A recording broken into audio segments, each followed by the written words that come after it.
Assalamualaikum warahmatullahi wabarakatuh. Alhamdulillah, kita ucapkan kepada Allah Subhanahu wa taala, Allahumma shalli ala sayyidina Muhammad wa ala ali sayyidina Muhammad. Kita ucapkan ke ruh Nabi besar Muhammad sallallahu alaihi wasallam. Pada kesempatan ini kita akan membahas surah Kahfi ayat 108 sampai ayat 110. Allah Subhanahu wa taala mengingatkan kita tentang surga Firdaus di dalam surah Al-Kahfi ayat 108.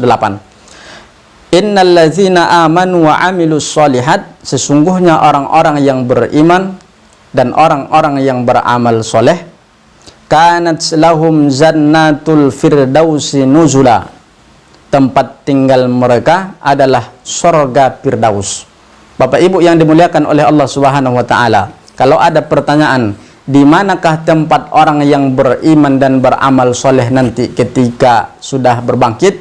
Maka jawaban yang pertama adalah surga Firdaus. Pertanyaan yang kedua, bagaimana mereka di dalam surga Firdaus? Apakah mereka betah di dalamnya atau tidak? Dijawab oleh ayat yang 108. Khalidina fiha, mereka di dalam surga Firdaus itu kekal selama-lamanya. La yabaguna anha hiwala, bagaimana keadaan mereka? Mereka tidak ingin berpindah daripadanya. Artinya mereka di dalam surga Firdaus itu Bapak Ibu betah. Kalau kita berangkat, saya dulu rumah saya di Simpang 3 Bukit Raya. Saya betah di Bukit Raya. Kenapa saya betah di Bukit Raya? Yang pertama, perumahan saya tak banjir. Yang kedua, orang di sana ramah-ramah. Kemudian kita merasa cocok di lingkungan itu. Begitulah yang dirasakan oleh orang-orang ketika menduduki surga Firdaus. Bapak Ibu, kalau perumahan kita banjir, kita kena maling, kita merasa tidak nyaman, tentulah kita tidak betah di dalamnya. Tapi hal yang demikian tidak dirasakan oleh orang-orang yang tinggal di dalam surga Firdaus. Kemudian ayat yang 109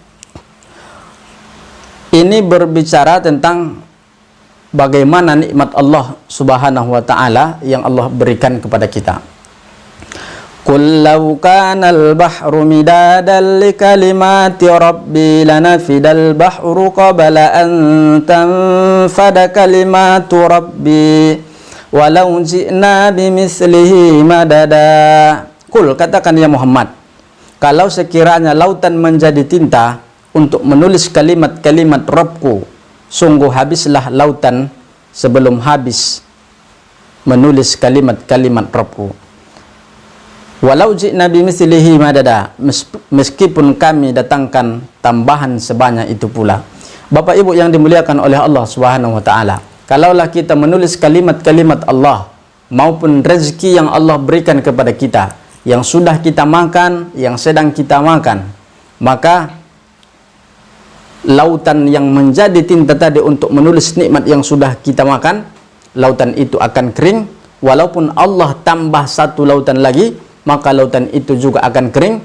Kita juga belum bisa menuliskan nikmat-nikmat Allah Subhanahu wa taala yang Allah berikan kepada kita. Ayat yang 110, Qul innama ana basyarum mislukum, bahwa banyak orang-orang Quraisy yang mengatakan Nabi Shallallahu alaihi wasallam itu tukang sihir, bukan manusia biasa. Bahkan dia disebut sebagai orang yang memperolok-olokkan mereka. Maka Allah Subhanahu wa taala memberikan petunjuk kepada Nabi, Qul, katakanlah ya Muhammad, sesungguhnya aku ini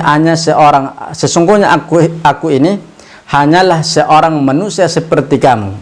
Kalau mereka lapar, Nabi lapar. Kalau mereka bisa sedih, Nabi juga bisa sedih. Kalau mereka bisa tersakiti, Nabi juga bisa tersakiti, merasa sakit hati.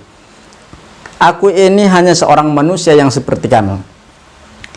Cuman bedanya Bapak Ibu, kata Allah, yang diwahyukan kepadaku, Al-Quran diwahyukan kepada Nabi Shallallahu alaihi wasallam. Itulah beda kita dengan Nabi. Bahwa sesungguhnya ilah kamu adalah ilah yang esa, bahwa Allah Subhanahu wa taala adalah Allah yang esa. Barang siapa yang mengharap perjumpaan dengan Robnya, maka hendaklah ia mengerjakan amal soleh, dan janganlah ia mempersekutukan seorang pun dalam beribadat kepada Allah Subhanahu wa taala. Di dalam ayat yang ke-110 ini, Allah Subhanahu wa taala menggambarkan bahwa Nabi Shallallahu alaihi wasallam sama dengan kita, dan ada dua yang pokok. Siapa yang ingin berjumpa dengan Allah Subhanahu wa taala di dalam surga, maka amalannya dua, kata Allah Subhanahu wa taala. Yang pertama, hendaklah dia beramal soleh. Yang kedua, jangan pernah syirik kepada Allah Subhanahu wa taala. Maka natijah daripada ayat ini ada 6. Yang pertama, surga Firdaus diberikan kepada orang yang beriman dan beramal soleh. Sedangkan yang kedua, surga adalah tempat tinggal di akhirat yang sangat luas, yang penuh dengan kenikmatan. Sedangkan yang ketiga, seluruh nikmat tidak bisa kita catat.